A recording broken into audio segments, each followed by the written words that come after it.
No one ever wants to hear, "I told you so." So I shouldn't say it, but I did, and I will.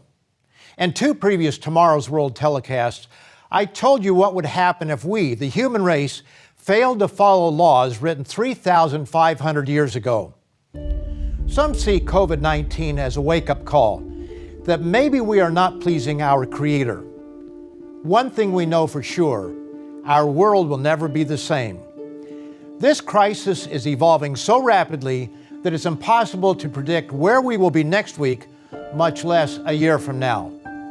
But I can give you information, as I have done in the past, that is far more sure and timely than your latest newscast.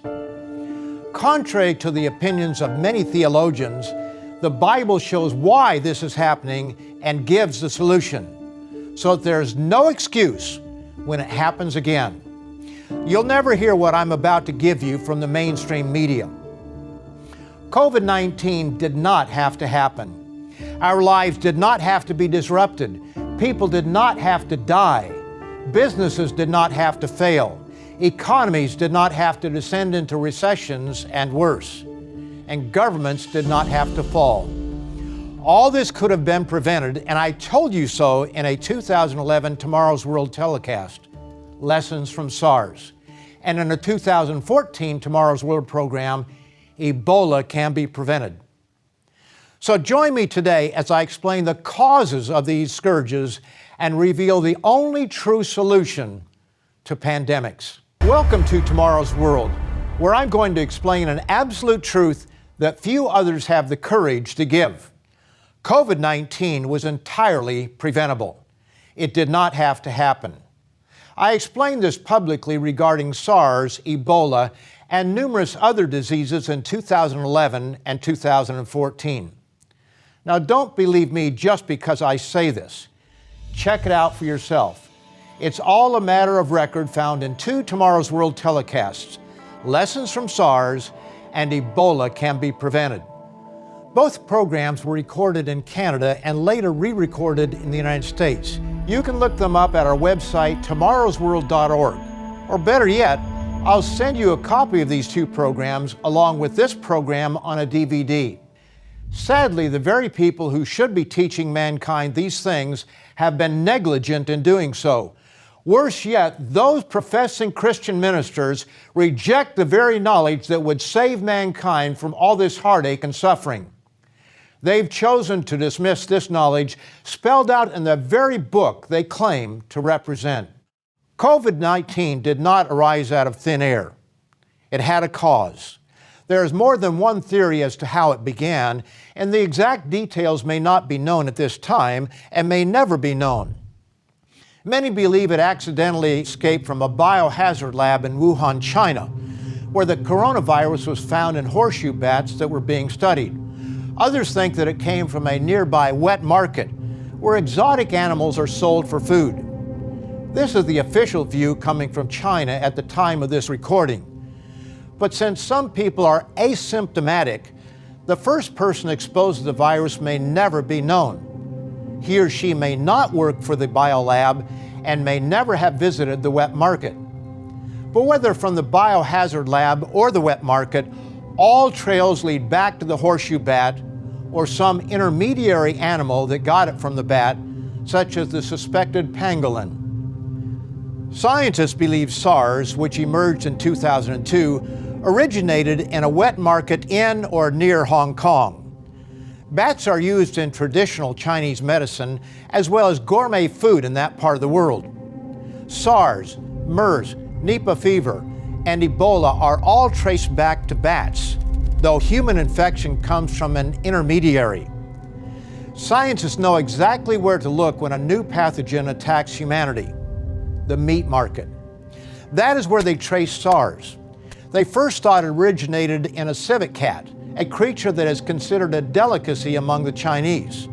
That is until SARS, at which time thousands of these animals were killed and are no longer sold legally in China. While there are various speculations about the exact route to humans, the Encyclopedia Britannica on the subject gives this explanation. Viruses that infect animals can jump from one species to another, causing a new, usually severe disease in the new host. For example, in 2003, a virus in the Coronaviridae family jumped from an animal reservoir believed to be horseshoe bats to humans, causing a highly pathogenic disease in humans called severe acute respiratory syndrome, or SARS. The ability of the SARS coronavirus to jump from horseshoe bats to humans undoubtedly required genetic changes in the virus. The changes are suspected to have occurred in the palm civet, since the SARS virus present in the horseshoe bats is unable to infect humans directly. The connection between bats and deadly viruses is clearly known, and SARS is not the only one.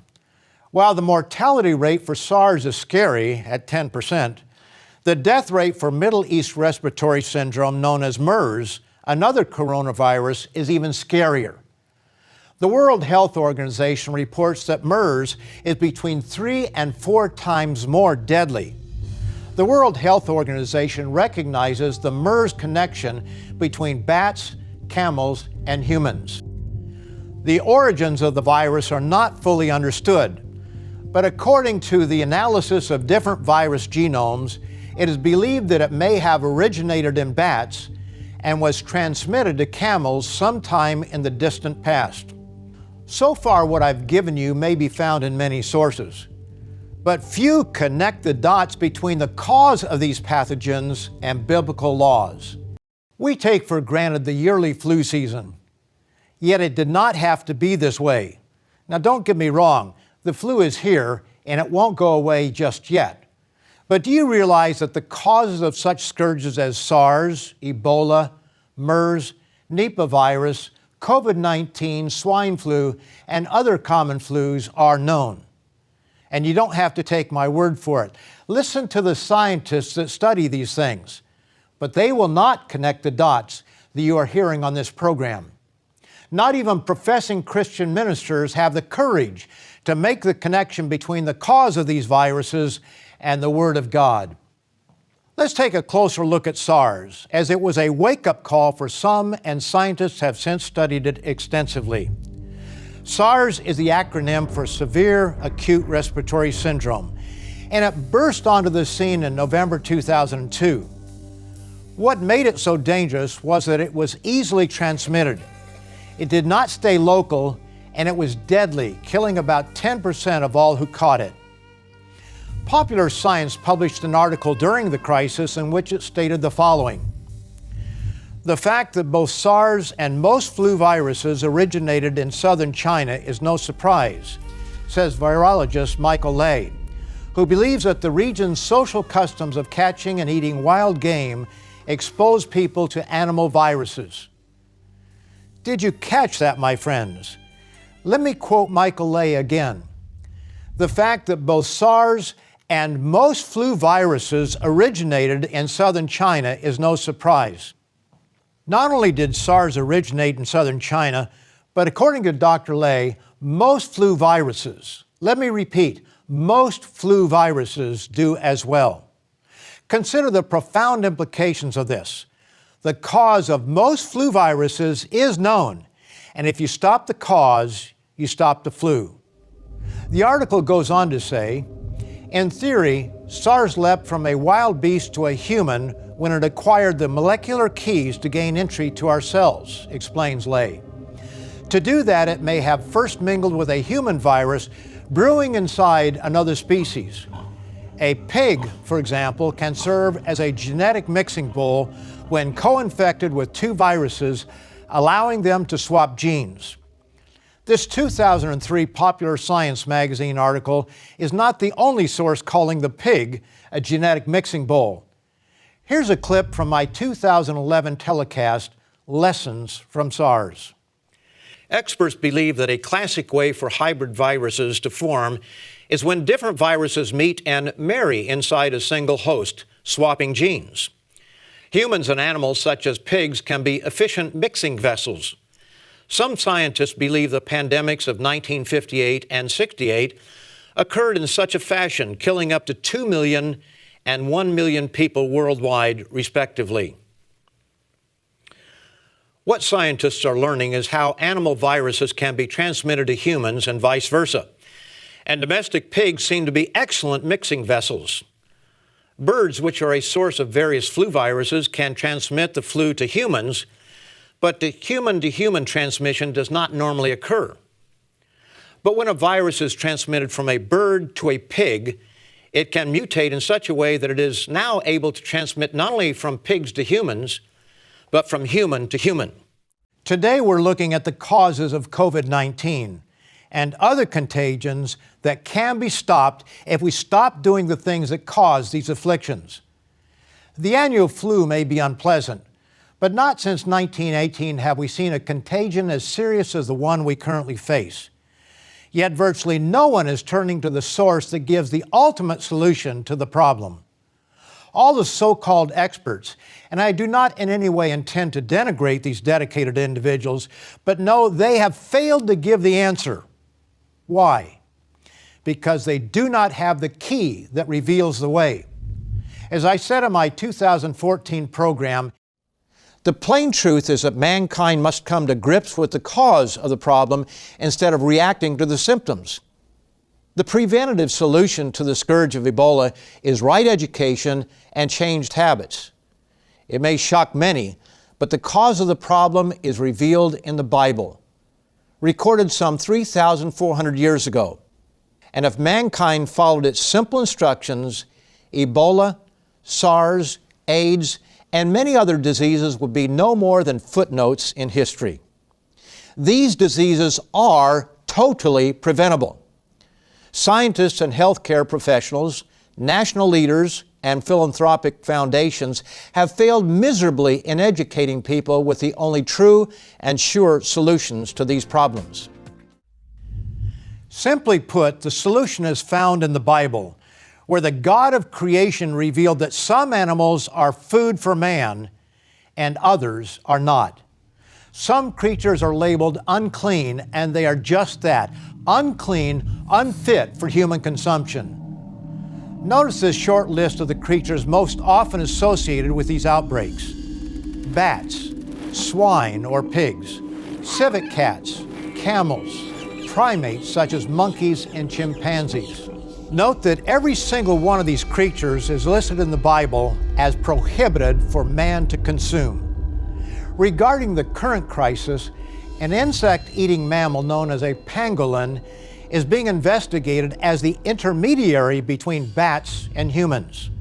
Pangolins and other wild species, including a variety of species of bat, are often sold in wet markets, says Professor Andrew Cunningham of the Zoological Society, London, providing opportunities for viruses to move from one species to another. Wet markets therefore create ideal conditions for the spillover of pathogens from one species to another, including to people. Bats show up time and again as reservoirs for coronaviruses such as SARS. The horseshoe bat is also implicated in COVID-19, whether the virus came out of a wet market or a biohazard lab. Camels, on the other hand, seem to be the immediate source for the coronavirus causing MERS, although many scientists believe it traveled from a bat to the camel and then to humans. Fruit bats and primates such as monkeys and chimpanzees are associated with the hemorrhagic fever of Ebola and Marburg. But there's another creature very often implicated in these transmissions: swine, otherwise called hogs or pigs. Note this BBC report on another dangerous virus. Nipah virus, which emerged in Malaysia in 1998 and 99, we believe has fruit bats as the reservoir, but it had to go into pigs before it could infect humans. So how did that transfer take place? Bloomberg News provides the answer. One early clue of bats' role came from a 1998 outbreak of brain-infecting Nipah virus in Malaysia that killed more than 100 people. It turned out that fruit bats with the virus were feeding on mango trees overhanging a pig enclosure, according to the EcoHealth Alliance. The bats dropped fruit into the pens and infected the pigs. The pigs then passed the pathogen on to people. Swine are central to numerous flu viruses, from the more recent 2009 swine flu epidemic to the more famous 1918 so-called Spanish flu. Regarding swine flu, Medical News Today says the following. Swine flu can affect both pigs and humans. It is a respiratory disease that results from an influenza A virus. The influenza A variant subtype, H1N1, is commonly the cause of swine flu in humans.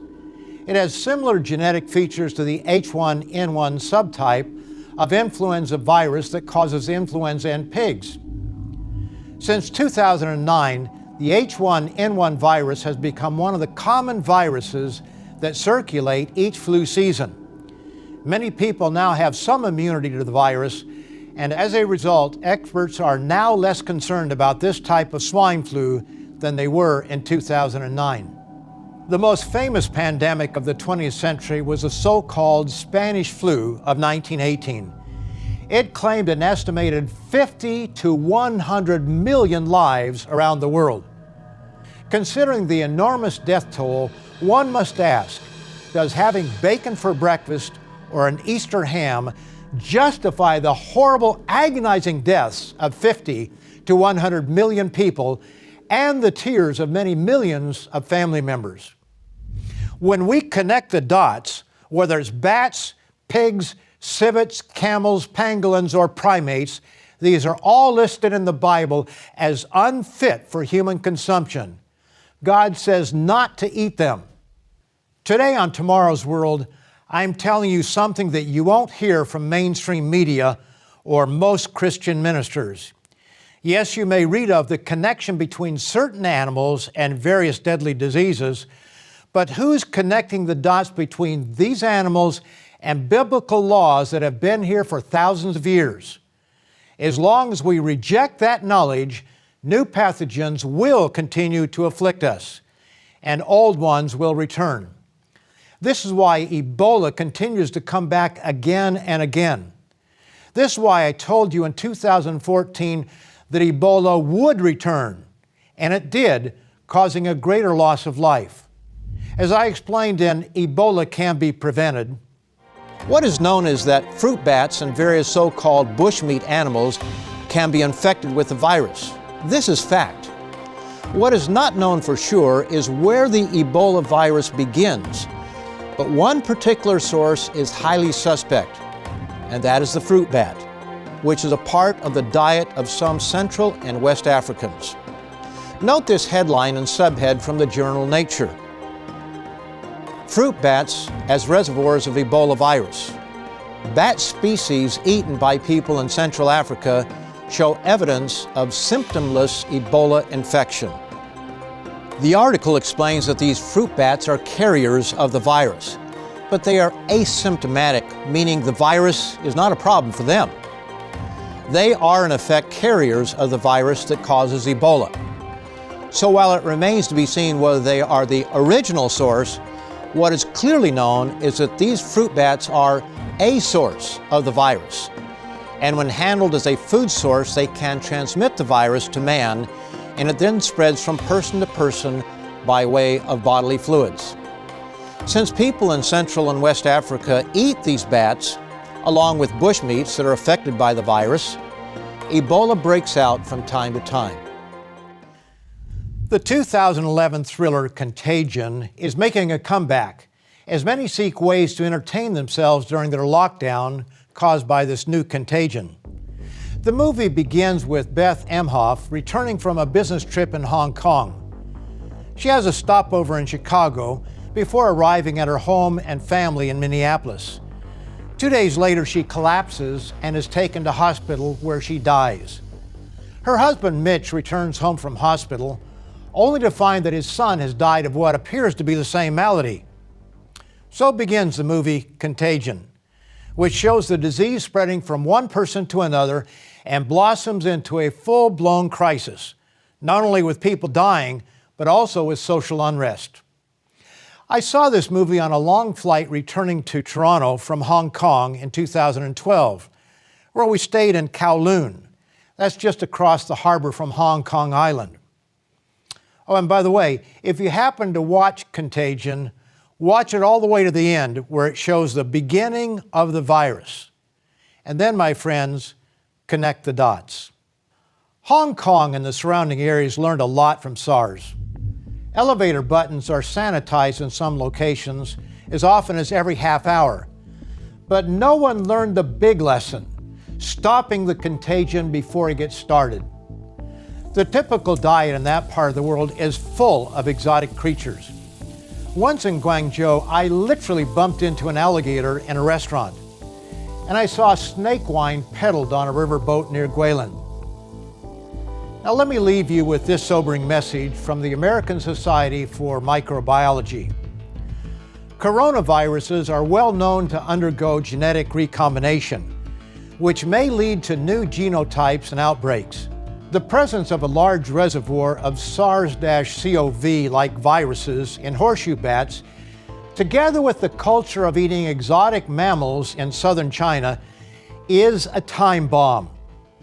That, my friends, was written October 2007. But if people read the Bible, this would not be a surprise.